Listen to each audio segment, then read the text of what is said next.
சற்று முன் கிடைக்கப்பெற்ற மிக முக்கியமான செய்தி ஒன்று வெளியாகியுள்ளது. உதயநிதிக்கு எதிராக அனைத்து ஆவணங்களையும் ஒன்று திரட்டிய அமித்ஷா நயினார் நாகேந்திரனிடம் கொடுத்துள்ளார். தேர்தல் பிரச்சாரத்தின் பொழுது அனைத்துமே வெட்ட வெளிச்சத்திற்கு வரும். 2026 சட்டசபை தேர்தல் அனைவரும் எதிர்பார்த்து காத்து கொண்டிருக்கின்ற தேர்தல்.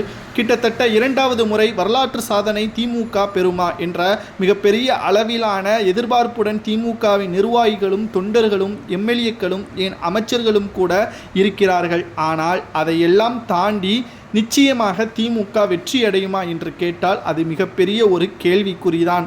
மக்களவை தேர்தலில் 39 தொகுதிகளில் வெற்றியடைந்து விட்டோம் என்ற நம்பிக்கையில் சட்டசபை தேர்தலை சாதாரணமாக நினைத்துவிட வேண்டாம். மக்களவை தேர்தல் வேறு, சட்டசபை தேர்தல் வேறு.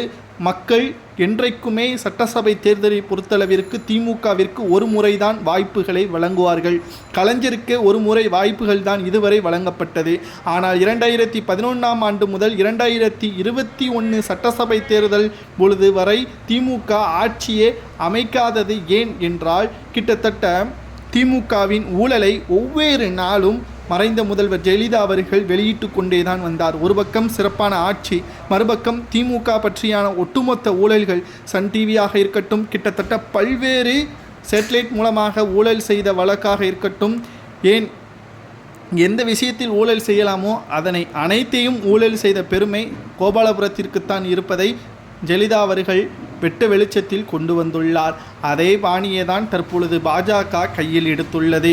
இன்னும் 9 மாதங்கள் தான் இருக்கிறது. அதற்குள்ளாக திமுகவின் அமைச்சர்கள் உதயநிதி, குறிப்பாக சேகர்பாபு, ராசா, கனிமொழி, தயாநிதி மாறன் இவர்களது பெயர்களில் ஒட்டுமொத்தமாக ஊழல் அடங்கிய அனைத்து ஆவணங்களையும் நீதிமன்றத்தில் சமர்ப்பிப்பதற்கு முன்பாக ஒட்டுமொத்தமாக திராவிட முன்னேற்றக் கழகத்தின் ஆட்சி கலைக்கப்படுவதற்கான ஏற்பாடுகளையும் நம்மால் பார்க்க முடியும்.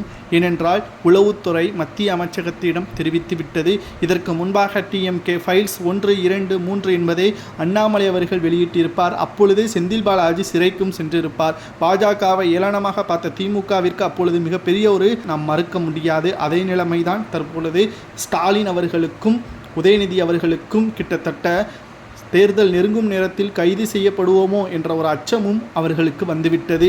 இதனால் திமுகவின் கிட்டத்தட்ட மிகப்பெரிய அளவிலான வெற்றி வாய்ப்பு என்பது தோல்வி அடையக்கூடிய வகையில்தான் அமைந்திருக்கிறது. கூட்டணியும் இதில் உடைந்துவிட்டால் திமுகவின் நிலைமை கேள்விக்குறியாகத்தான் மாறும் என்பதை நம்மால் உறுதியாக கூற முடியும்.